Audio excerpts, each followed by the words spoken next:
नमस्कार, आपका स्वागत है जौहरवाल एकेडमी में। इस वीडियो में हम देखने जा रहे हैं न्यू पेंशन सिस्टम, जिसको एनपीएस भी कहा जाता है। और दोस्तों, आगे बढ़ने से पहले आपसे एक रिक्वेस्ट है कि यदि आपको किसी एक स्पेसिफिक टॉपिक पर कोई वीडियो चाहिए या आपका कोई भी जानने का इच्छा हो, तो आप वो हमारे कमेंट बॉक्स में लिख के हमें बता सकते हैं कि आपको किस टॉपिक पर वीडियो चाहिए और कैसा वीडियो चाहिए, वो भी आप बता सकते हैं। तो हम कोशिश करेंगे आपके लिए वो वीडियो बनाने की।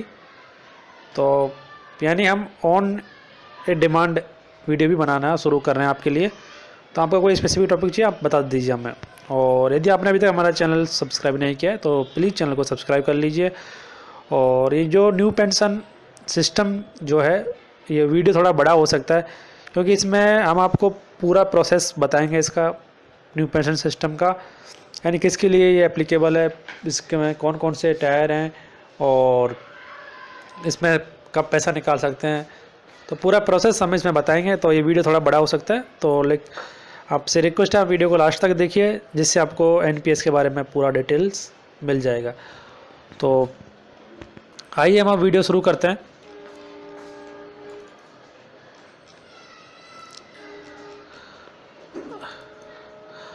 तो जो एनपीएस है, ये इसको पहले कहा जाता था न्यू पेंशन स्कीम, लेकिन इसको गवर्नमेंट ने नेम चेंज करके इसको न्यू पेंशन सिस्टम बना दिया है अब।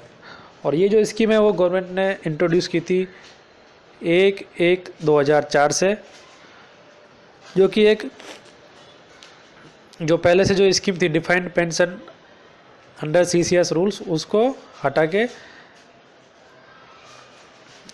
ये नया पेंशन स्कीम गवर्नमेंट ने शुरू किया था कि 1/1/2004 से। तो जो भी गवर्नमेंट एम्प्लॉय 1 जनवरी 2004 के बाद में ज्वाइन किए, वो सारे एनपीएस के अंडर में कवर हैं। इससे पहले वाले जो भी बनते हैं वो न्यू पेंशन जो पुराना पेंशन था सीसीएस पेंशन रूल्स 1972, उसके अंडर में कवर हैं। और इस स्कीम में यानी एनपीएस में 2 टायर हैं, टायर 1 और टायर 2। तो अभी जो भी नए एम्प्लॉयज़ हैं वो टायर 1 के अंडर में कवर हैं। और टायर 1 का मेन बेनिफिट है ये है कि जितना आप कंट्रीब्यूट कर रहे हैं सेम इक्वल गवर्नमेंट उसमें कंट्रीब्यूट करेगी। और टायर 2 में एम्प्लॉई कंट्रीब्यूट कर सकता है, लेकिन जो भी गवर्नमेंट है वो उसमें कंट्रीब्यूशन नहीं देगी। तो इसलिए अभी जो भी एम्प्लॉई है सबका टायर 1 में कंट्रीब्यूशन जा रहा है।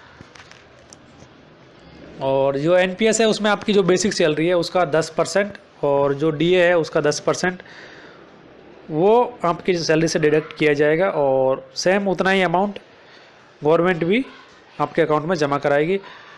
और जो भी कंट्रीब्यूशन है वो आपको एक pension fund regulatory authority PFRDA के द्वारा एक नंबर अलॉट किया जाता है,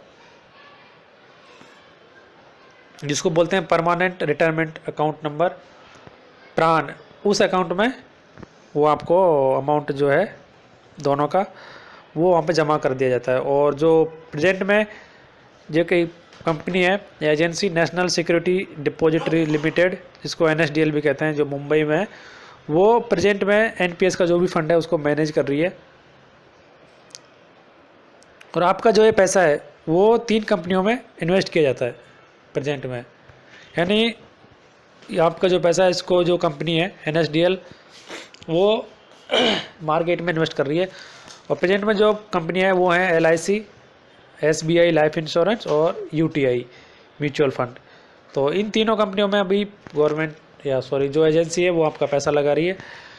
और पुरानी स्कीम में और नई स्कीम में मेन बेनिफिट ये था कि पुरानी स्कीम में या जो पुराना पेंशन स्कीम है उसमें आपको एक अश्योरेंस था कि आपको रिटायरमेंट के बाद में इतना अमाउंट मिलना है। लेकिन नई पेंशन स्कीम में या न्यू पेंशन सिस्टम में ऐसा अश्योरेंस नहीं है।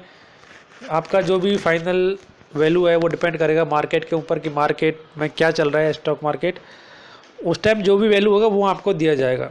और वैसे भी आपको ईयरली मंथली मैसेज मिलते हैं अभी कि आपका प्रेजेंट में वैल्यू इतना है, जो कि हर महीने घटता बढ़ता रहता है मार्केट के हिसाब से। तो ये तो थी 3 कंपनियां जिनमें प्रेजेंट में जो NSDL है वो आपका पैसा इन्वेस्ट कर रही है। और फिर आता है कि NPS कब से शुरू होता है या कब से उसका डिडक्शन शुरू होता है। तो जैसे ही आप सर्विस ज्वाइन करते हैं तो तुरंत ही आपको प्लान के लिए अप्लाई करना होता है और आपके जो सेल ज्वाइनिंग के नेक्स्ट मंथ से आपका रिकवरी शुरू हो जाता है। और यदि आपने उस बीच में या ज्वाइनिंग के जस्ट बाद में प्लान के लिए नहीं अप्लाई किया है तो आपका जो डिडक्शन है सैलरी से 10% वो कट किया जाएगा और उसको कट करके आपका जो भी पे एंड अकाउंट ऑफिसर है वो अपने पास में रखेगा। और जैसे ही आपको पैन नंबर अलॉट हो जाएगा तो आपका कंट्रीब्यूशन और गवर्नमेंट का कंट्रीब्यूशन या आपके जो एम्प्लॉयर है उसका कंट्रीब्यूशन वो एक साथ में उसमें पोस्ट कर दिया जाएगा आपके अकाउंट में। लेकिन यहाँ पे एक सबसे इम्पोर्टेंट बात है कि जिस डेट से आपका जो पैसा है वो आपके प्राण अकाउंट में ट्रांसफ़र किया गया है उसी दिन से आपको इसका बेनिफिट मिलेगा। उससे पहले आपके लिए कोई बेनिफिट नहीं है, चाहे आपके सैलरी से पैसा कट कर लिया है और वो 4 महीने या 5 महीने जितना भी टाइम के बाद में प्राण में डिपॉजिट किया गया है तो जो टाइम का गैप है उसके लिए आपको कुछ नहीं मिलेगा। तो इससे अच्छा है कि आप जैसे ज्वाइन करो नई सर्विस में तो जस्ट ज्वाइनिंग के अगले दिन ही आपको प्राण के लिए अप्लाई कर देना है, जिससे जल्दी आपको प्राण का बेनिफिट मिल जाएगा। और यदि आपके प्राण में कुछ मिस्टेक्स हैं डेट ऑफ बर्थ में या आपका एड्रेस में तो वो भी आप ऑनलाइन भी कर सकते हैं। और यदि आपका जो भी DDO है या जो भी आपका PO है ऑफिस है उसमें आप एप्लीकेशन देके वो जो मिस्टेक्स हैं वो आप चेंज करवा सकते हैं, चाहे आपके डेट ऑफ बर्थ में हो, नाम में हो, जो भी मिस्टेक्स हैं आप वो चेंज कर सकते हैं।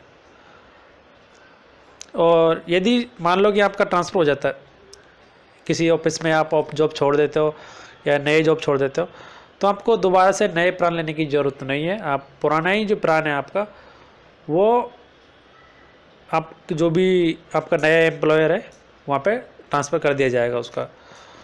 तो और वो जो आपका अमाउंट था वो भी और आपका नंबर यानी सारा जो भी अब तक पैसा जमा हुआ था वो भी आपके नए एम्प्लॉयर को ट्रांसफ़र कर दिया जाएगा।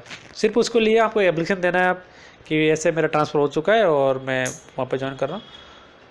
तो आपका जो भी पुराना पैसा है और पुराना नंबर है वो आपको ट्रांसफ़र कर दिया जाएगा। तो ये तो प्रोसेस थी, नॉर्मल प्रोसेस कि कैसे आपको लेना है, कैसे आपका पैसा ट्रांसफ़र होगा, कहाँ आपका पैसा जाएगा, कौन इसका मैनेज करता है। अब आती है बात पैसे के निकालने की। यदि मान लो हमें पैसे की ज़रूरत पड़ी और अब पैसा निकालना है तो नॉर्मल कंडीशन में अभी जो टायर 1 है उसमें पैसा सिर्फ 5 कंडीशन से निकाल सकते हैं। उसमें सबसे पहले तो एक सुपर एन्युएशन है कि आपका रिटायरमेंट हो रहा है सर्विस खत्म होने के बाद में। उसके बाद में आता है प्री मैच्योर यानी आप सर्विस छोड़ देते हैं, रिजाइन कर देते हैं, या फिर आती है आपकी डेथ हो गई सर्विस में। और यदि आपको पुराने पेंशन स्कीम में कवर कर दिया है, मान लो गवर्नमेंट चाहती है कि नहीं NPS बंद कर गए तो उसमें उस टाइम आप NPS से पैसा विड्रॉ कर सकते हैं। और फिर आता है 5वां इसमें होता है पार्शियल विड्रॉ, यानी आप कुछ उसका एक अमाउंट विड्रॉ कर सकते हैं। तो 5 तरीके से आप NPS से पैसा या 5 कंडीशंस में आप पैसा निकाल सकते हैं। तो यदि आपका रिटायरमेंट है तो आपका जो पैसा है उसका 60% तक आप NPS से निकाल सकते हैं। और यदि आपका जो NPS में जो अमाउंट है टोटल इकट्ठा हुआ अमाउंट वो 2 लाख से कम है तो आप पूरा एक साथ में भी निकाल सकते हैं 100%।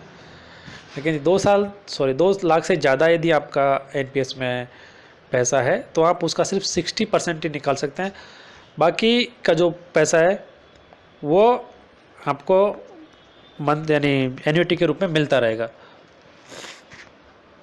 और मान लो आप रिजाइन देते हैं सर्विस को, यानी सर्विस छोड़ देते हैं तो उसका आप 20% अमाउंट ही निकाल सकते हैं। जो भी आपके अकाउंट में टोटल वैल्यू है उसका 20% आप निकाल सकते हैं रिजाइन देके। और यदि 1 लाख से कम है या उसके बराबर है तो आप पूरा अमाउंट भी एक साथ में निकाल सकते हैं। और यदि सर्विस में कोई एम्प्लॉई है उसकी डेथ हो जाती है सर्विस सर्विस के दौरान किसी कारणवश, तो जो अमाउंट उसके अकाउंट में है उसका 20% आप विड्रॉ एक साथ में कर सकते हैं टोटल अमाउंट का, और बाकी का जो अमाउंट है वो आपकी फैमिली को मिलता रहेगा। और यदि वो 2 लाख से कम है टोटल आपका उसमें एक्यूमुलेटेड अमाउंट, तो एक साथ में भी पूरा अमाउंट निकाल सकते हैं।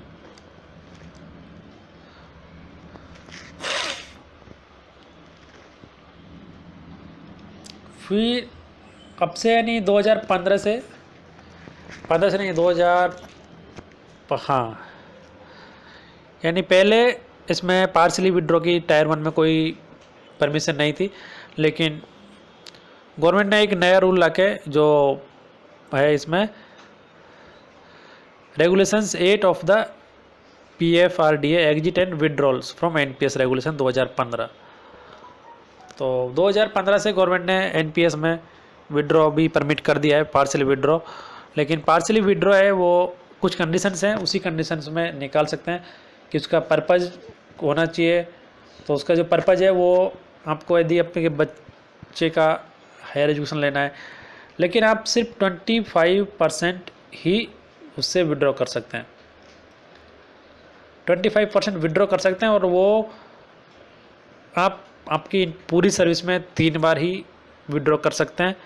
और उसके लिए आपका जो सर्विस है वो लगभग यानी 10 साल का सर्विस होना चाहिए। आप 10 साल तक सर्विस कर चुके हैं तो आप NPS का जो फंड है उससे पार्सली 25% अमाउंट विड्रॉ कर सकते हैं। वो अपने बच्चे की हायर एजुकेशन के लिए, आपको बच्चे की शादी करनी है उसके लिए, या फिर आपको कोई घर बनाना है या फ्लैट परचेज करना है तो उसके लिए आप वो विड्रॉ कर सकते हैं। और यदि कोई बीमारी है उसका ट्रीटमेंट करने के लिए आप उससे विड्रॉ कर सकते हैं। और ये कुछ यानी 4-5 कंडीशन है।